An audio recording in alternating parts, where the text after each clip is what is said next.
Okay, everyone. Well, it is 12 noon on Saturday, and here we are for our fifth webinar of BODS, being our divine selves. So I'm just going to invite you all to take a deep breath and just reflect for a moment on that beautiful Michael Gott song, Amazing, which we've been listening to all week. Amazing, because that is the truth of who each one of us is. There is an amazing, divine perfection and energy within each one of us. It is the creative life force. It is the trees that are springing up out of the earth. It is the ocean that rushes towards the shores. It is the sun, the moon, the stars, every planet, the universe all around us. And it all literally centers itself right here within each and every one of us. So recognizing that I am the center of this universe, and so are you, and so is every other person on the planet, recognizing that the center of the universe is always shifting and moving based on perception, because it's all the center.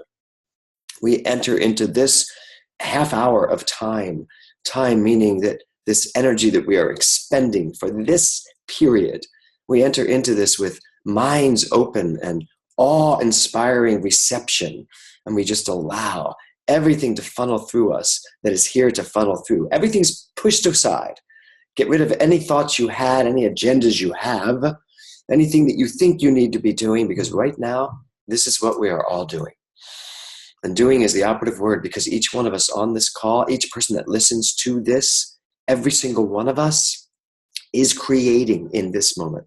So let's just allow that creative essence be who we are, and just allow a higher level of consciousness. Let's take ourselves up to that highest level, to the fifth kingdom, where we recognize our oneness with everything. And so knowing all of this, I am just poised and ready and excited to step into this work that we have to do here today. So I just say thank you, thank you, thank you, and I just let it go, knowing that it is already done. And so it is. So here we are, everyone. Week 5. It almost feels impossible that we have been doing this already for 5 weeks, that we have concluded 5 weeks of this. I want to tell you right up front, I have absolutely loved this program. And I've loved the way it has worked. I love watching you all interact with each other on the blogs. I love running into people who share things with me. Someone shared with me last night that they finally got on a scale and realized that they'd lost weight. And they were shocked, because they were like, I wasn't really trying to lose weight, because I didn't want this to be about weight loss, but I lost weight. And it's like, I didn't lose weight by dieting. So it was really exciting to hear that, because that's the whole point of this program. It's not about dieting and working from the outside in. It's not about looking at our bodies as an observer looks at something. It's about living in our bodies and feeling what we feel, knowing what we know, and allowing ourselves to let our feelings and our intuition guide us. That's when we eat better. That's when we live healthier lives. That's when we exercise better. So I've really enjoyed this process. And for me, it has been extraordinarily helpful. You know, I know all of you know that I opened my show last night, and it's been a very full month. It's been a very full 5 weeks since I've started BODS in conjunction with rehearsing this show. And it has kept me on track.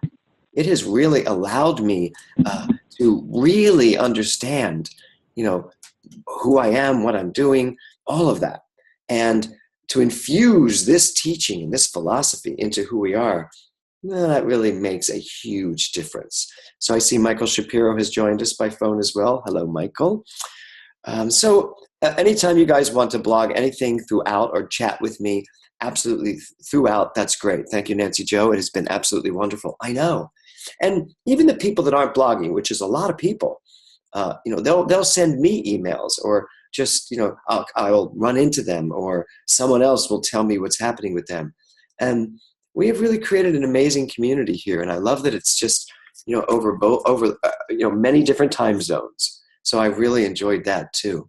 So let's get started here. So this week has been about words, words, words. If you're on the phone, you can't see the pictures that are coming up, but there's a picture of just a word called words. And this week really has been about paying attention to your words, finding out how much power is in the words you use. Do you communicate authentically? Do you say what you mean? Do you mean what you say? Do you allow yourself to be taken in by what's going on around you and find yourself using words that aren't even yours, or agreeing to things that you would never agree to if you were actually conscious and really paying attention? Because these words that we use represent beliefs that we own. So the question then becomes, do you own your words? Do you own the words you use? Are you willing to own what you're saying? And sometimes we don't own what we're saying because they're not really our words. We're just, mouthing things that we've heard or mouthing things that we've been taught. I remember in the Catholic Church, there are so many. I can sit here and tell you, Dominus vobiscum, et cum spiritu tuo. I can tell you all the Latin I learned, and I can speak those words. I have no earthly idea what they mean. Actually, I do. Dominus vobiscum. I think it's the Lord be with you. Et cum spiritu tuo, and also with you. So I do know what those words mean. But when I say them, they don't really mean anything to me anymore. The Lord be with you. Well, yeah, okay. And also with you, yeah, okay. I get it. I totally get it. But am I behind it? Is my belief behind it? So that's really what this week has been about, especially for me. Are you willing to not only know the words you're using, but stand behind them? One of the things we do in Mental Muscle at the end is this thing about accountability. And the old architects in the Roman days would make their architect stand under, right when they were about to take all the scaffolding away, they would make the architect stand under all the pillars so that if he hadn't done his job, then the building's going to crash down and kill him. I think that is a brilliant, brilliant litmus test. Are you willing to stand under the pillars of your words and trust and know and be absolutely certain that your words are your words and you stand behind them? That's what this week has been about. And the first word we talked about was no.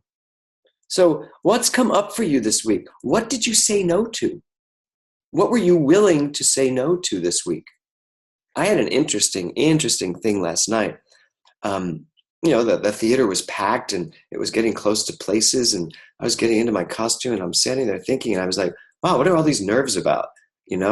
And I suddenly thought, my body and my mind was literally going into a default setting of how I used to feel when I would be an actor, and how I would used to feel on an opening night when I'd put all the work together, and now I had to go out and, and I will use this word in this context, hope that it all comes together. I don't hope anymore. And I knew that. And so I literally was able to just take a deep breath and go, wait a minute, you're starting to act like the drop again. You're not the drop, you're the ocean. If Rumi's right, and I believe Rumi is, when he says, you are not the drop in the ocean, you are the entire ocean in a drop. And I just thought to myself, you know what? Make sure you go out on that stage as the ocean, not as the drop. So I did. And it was just the most fun night. It really was fun. And I'm really looking forward to doing it again tonight. So Nancy Jo wrote, I said no to a man I auditioned with as a couple because I got tired of him being pushy and insisting he make all the decisions. I merely said, I'm in charge of my career, not you. Yeah, good point.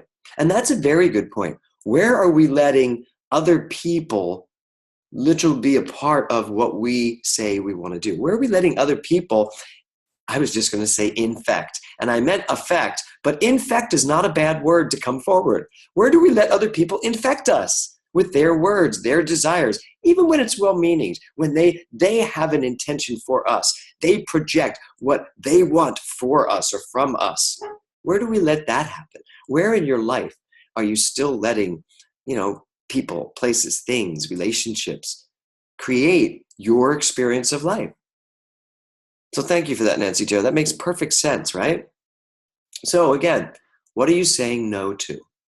There on the blog, which I will get to, there are a number of things that people wrote about saying no. Someone said, say no to I am less, I am not worthy, I am a sinner, I don't deserve it. When I read that, when I read that blog, I went, okay, this is an ex-Catholic. This feels very Catholic. Oh, Lord, I am not worthy to receive you. And it's funny, I have a daughter that goes to Catholic school, and she came home after Mass one day and said, Dad, oh my God, everything I was hearing was, I am not worthy, I am less than. She said, this is really driving me crazy. You know, when your mind really gets it, that you are the power, you can say no to those things that are telling you you're not.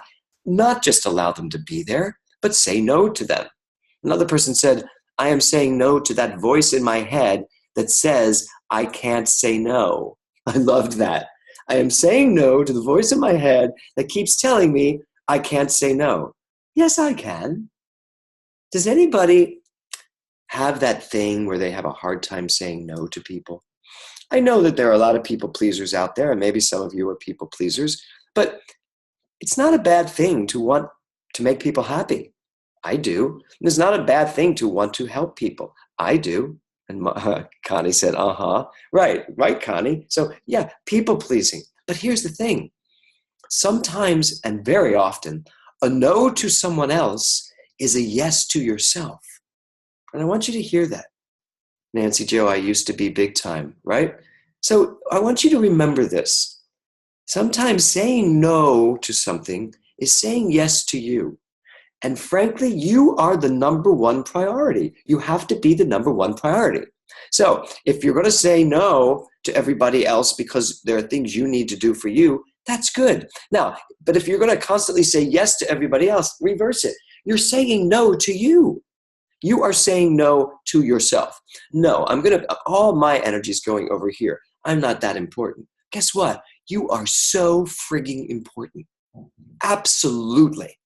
So this thing of what we saying no to when it comes to what other people ask of us or people that want things from us, it's important to know what we're doing there. Someone else wrote that they are saying no to mindless eating. And I love that. And they said unconscious eating. And then saying no to mindless eating, unconscious cluttering, saying no, K-N-O-W, to mindfulness, spirit, God, the one, order, simplicity, and then amazing things.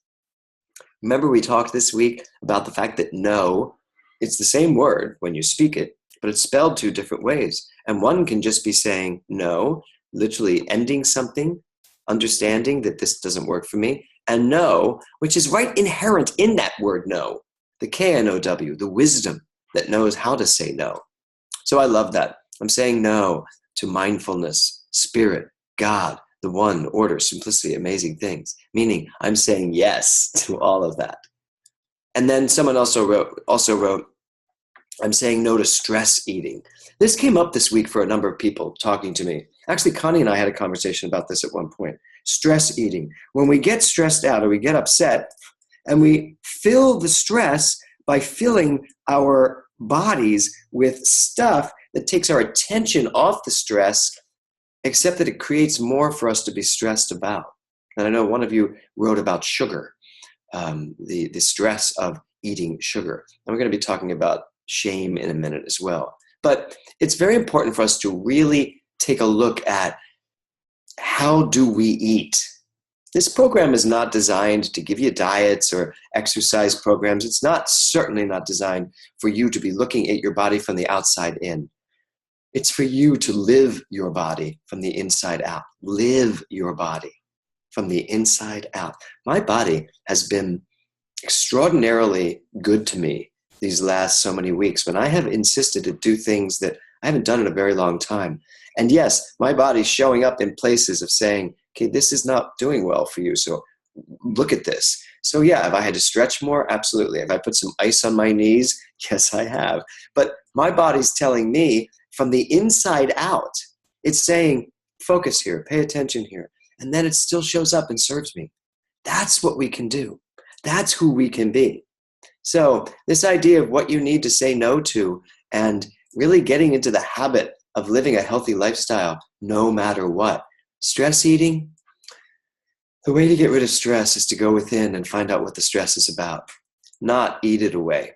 So thank you, whoever shared that, saying no to stress eating. I really, really appreciate that. So let's look at this next thing on our list here today. Saying no to I am less. Okay, good. I didn't know I had a slide for that. So let's take a look at the words. We had these words this week. clarity was the first one. And I asked you to really pay attention to how clear are you with what you're doing in life. And for those of you who are on the phone, you can't see that I have this, there's this beautiful picture of this person sitting like on a little dock looking at this gorgeous sunset, and it's these beautiful mountains and everything's blue, and they're sitting and it's the ocean right there, and just watching how these two sides are coming together in one perfect picture. Clarity is understanding that there are two scenarios very often to every picture. And our job is to understand, realize, and then decide which one works for us. So for our purposes here in this program, clarity is your ability to know what you need to know when you need to know it, trust it, believe it, and then live from it. So that's the clarity we're talking about. And the next word I gave us was focus. What have you focused on? What does your mind focus on? And all in conjunction with this idea of words, words, words. Are you clear with the words you're using? And do you focus your mind by focusing like a laser beam the words you use into action? I mean, when we listen to ourselves, that's why no complaining is such a huge deal for me. If I find myself complaining, I realize I've just taken 10 steps back and I am now living in the condition and I am doing nothing but expanding the complaints. And that is with everything, people, everything. You know, I was one of those people, and I didn't even realize it till I started doing all this work with mental muscle and then CPR and now BODS, right? I was one of those people who I would focus on what was going wrong. Now, I notice when something's going wrong. I share it, I ask for clarification, I fix it, and I move on. I do not hold it. I don't hold it. I do my very best not to take it personally. So my focus is on the truth. And when it comes to my body, my focus needs to be on the truth of my body, not what's wrong. I know I shared with you all that I got this little hernia, and I had scheduled an operation to happen like 4 weeks ago before I really stepped on stage into rehearsals. And it was like 2 days before the operation, and I went, what am I doing? I'm not focusing on that. I don't want to focus on healing a scar. I don't want to focus on any of that. I want to focus on what I'm doing. And can I tell you that, is it there? Yeah, sort of. But it just doesn't take, it's not, my focus isn't there. So my focus was on the health of my body. And I just feel like all these little wagons surrounded that thing and just said, good, you're at bay. You stay right there. We're busy. That's what we have to be willing to do. So where you put your focus is very important, because what you focus on expands, as we teach in Science of Mind, as Thomas Troward taught, Emerson taught, Ernest Holmes taught, Raymond Charles Barker taught, Jesus taught. It is done unto you as you believe. What you believe, you focus on. When you focus on it from a place of belief, that's what happens. It expands. So this has been a great week. Clarity, focus, and then the last one, certainty. And for those of you that can't see the picture that is up right now, certainty. Certainty, I have a picture of a guy jumping from one ledge to another with a sunrise behind him, or it might be a sunset, can't tell. But he's up in the air, he's between the two rocks, and certainty means that you know you're going to land exactly where you're supposed to land. Not to keep bringing up my show, but it is kind of the most prominent thing in my life right now. I had to make sure I was absolutely certain that my life was going to unfold perfectly on that stage for those 2 hours. Because it's like an hour and 50-minute show. And I'm the only one out there. I stop, show stops. So I had to be certain. Are you certain that once you open your mouth, you will go to the end of this, and no matter what, your life is going to unfold perfectly? Well, my answer had to be yes, or else I wouldn't have walked out there. So certainty. Are you certain that every step you take will be met with the ground to support you? Do you believe the world supports you? Do you believe the universe supports you? Do you believe that there is that within you that is always supported? So being clear and then willing to focus, and then the certainty of that, I almost would change the order of these words now, because I think it starts with certainty. It starts with certainty, which comes with clarity.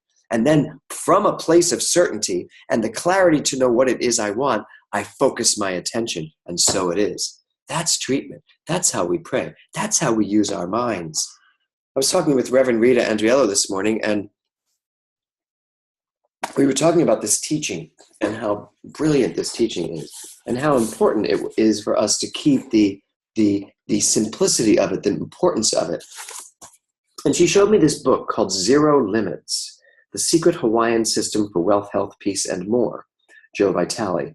So Zero Limits. And she was reading me something, so I took the book and I said, I want to read it to these guys today. So it's this thing. He's trying to say that there's so many gimmicks out there, and we can never be certain when we're using gimmicks, because certainty doesn't come from the tools. Certainty comes from an inner knowing. So he says this. He said, he asked this group, to talk to him about all of the things they use to create in their lives. And they said things like affirmations, visualizations, intentions, body awareness methods, feeling the end result, scripting, emotional freedom therapy, EFT, or tapping, and many, many, many other things. And then he says, once the group inventoried every single way they could come up with to create their own reality, I asked them if those ways worked all the time, without exception.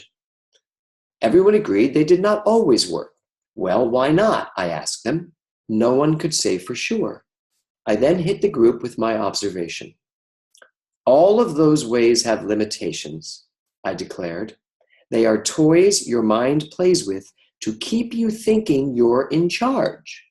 And the truth is, you are not in charge, and the real miracles come when you let go of the toys and trust in a place inside of you where there are zero limits.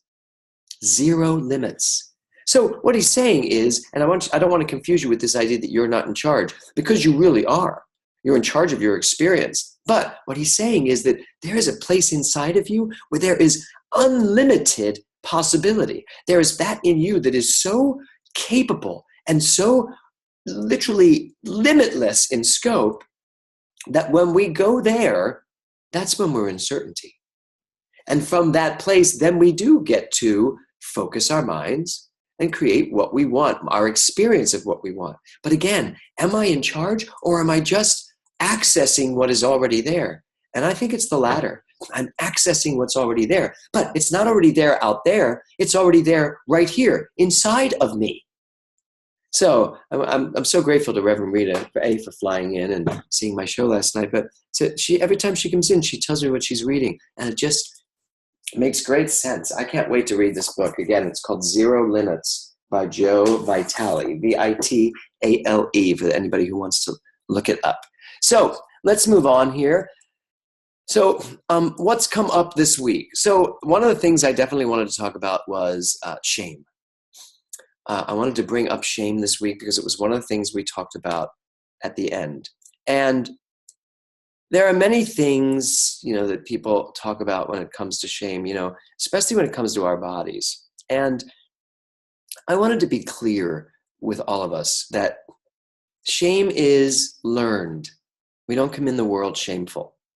Shame is something that we pick up. Shame is something that happens to us because we've allowed ourselves to be open to it. There are many different types of shame. There's, people have shame over their bodies. People have shame over so many different things. Shame, somebody wrote that they have shame of eating sugar when I'm saying I'm not going to. And I get that. Feeling ashamed that I'm giving myself conflicted messages. I say I'm not eating sugar, and then I do. And now I'm ashamed of my behavior. Well, that is one of those hamster wheels of just frustration.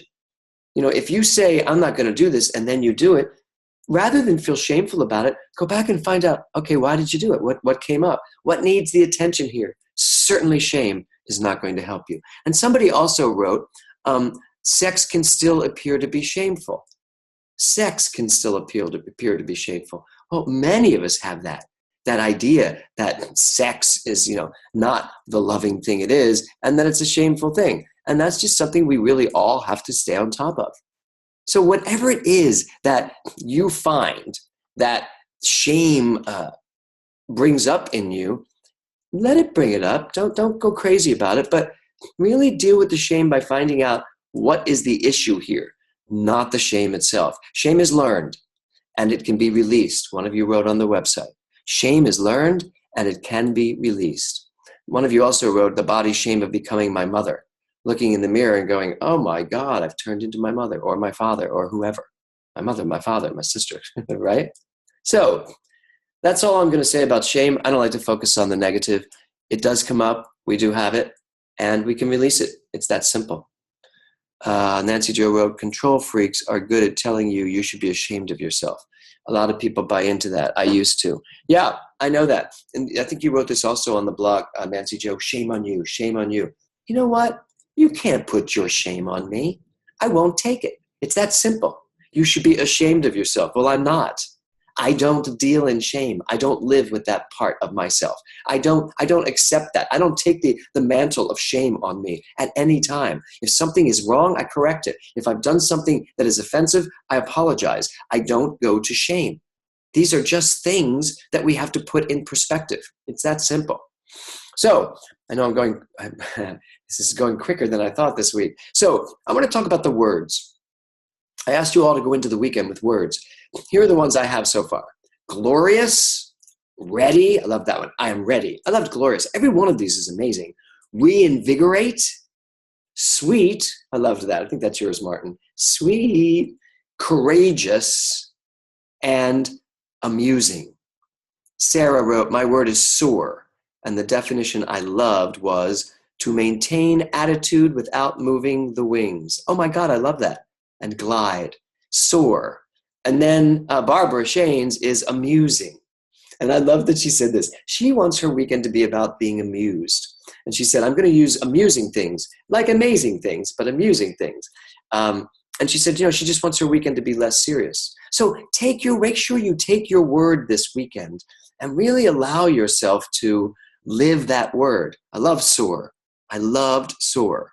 And I loved, all of these words are just incredible. My word is daring for the year. And when I looked for a word for the weekend, I was like, no, I think I'm going to stick with daring because my weekend is all about daring to get out there and tell my story.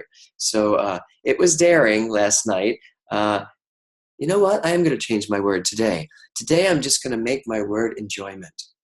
I'm going to enjoy the rest of this weekend because I got a lot of work to do up to now. I'm just going to enjoy the rest. Attitude, not at. I loved what you said. An attitude, not at attitude. Yes, awesome. Okay, so what came up on the blog? Quickly, I'm going to go through this. I did that, saying no to no stress eating. Somebody mentioned that they didn't start the day with BODS one day and their day didn't go as well. You know what? Any kind of spiritual practice, it really is up to us to make sure we stay in the spiritual practice in order to help our day along, right? I loved what Laurie Savage said on the blog too. Her version of no was, I am done now. I am done now with being unhealthy and overweight. I am done now. So I loved those words. Somebody also wrote that they were letting go of the little old lady in their head. I think we all have images of ourselves that we can say no to. Things about ourselves that we bought into that's not necessarily the truth. Someone else wrote, I stop and think now. There's a stop and think moment before I put any type of food into my mouth. I love that idea. Stop and think before you do anything. Just give yourself a second. Stop and think. Even if you do it and then realize you didn't think and you didn't want to do that, stop and think about that. And then say to yourself, next time, I will think twice before I do this. And then someone brought up the fat in the brain. Well, let me tell you, this whole program is designed for you to understand what's in your mind shows up on your body. The mind-body connection is inherent. It is what we are, who we are, the two sides of the same coin. If the fat's in your brain, the fat's on your body. It's that simple. And another person brought up, and I think this is a really big one, to make sure we get enough sleep. Make sure we get enough sleep. I got 9 hours of sleep last night to make up for some of the nights I didn't get enough sleep. Our bodies need sleep. Our bodies respond to us loving our bodies. So it's time for us to really, truly, truly love our bodies. So Q&A. I have 1 minute. Sorry about that. Connie, your word is self-love. Awesome. I love sleep. Nancy Jo wrote, I think it's my hobby. There's a good hobby, sleeping. So the time has run out, but I'll take an extra minute here. If you have any questions for me about anything that's going on, let me know. I'll just wait here for a second and just see if there are any questions that are coming up. It's good when there are questions, and it's good when there are answers, and it's good to know that they're both the same thing. It's just the mind letting itself process whatever's going on. And again, going back to this wonderful book that Reverend Rita showed me, Zero Limits, it really is time for us to realize that we are not only limitless, but we are limitless because we are the entire ocean in a drop. And that is the most important. Martin? Yes, the question I have, James, is how are you, because I see you as amazing, I only know you as amazing now. What were you like before you found science of mind? That's so good. That is such a cool question. Okay. I was egotistical. I was driven by things like proving myself through success. I think I was a little less nice. I was more interested in what I wanted and what was there for me to get. And the truth is, I still have an enormous ego, but I went from edging God out to entertaining God only. I am still driven. And success is a big part of my life, but I'm not driven to prove something about me. I'm driven from me into success, and it's natural. And I'm much nicer to people because I suddenly realized everyone is God. And so really, everything that I was, I just kind of flipped to the other side, to the truth of it, like we do in treatment. Does that make sense? It does. Thank you. Yeah, thanks. My pleasure. Cool. Sarah, just want to say thank you, James. This has been an amazing journey, and I'm so grateful. I am too. I'm so glad you're with us. Entertaining God only. I know. Isn't that a great way of looking at ego? So that is it, everyone. We have had an amazing webinar here. Thank you all for being here. Thank you for being a part of this. Have a great weekend. Live your word, because that's the only thing that's there for you to do. Just live it. Fall into it and just allow it. Namaste, everyone. Talk to you on Monday. Bye-bye.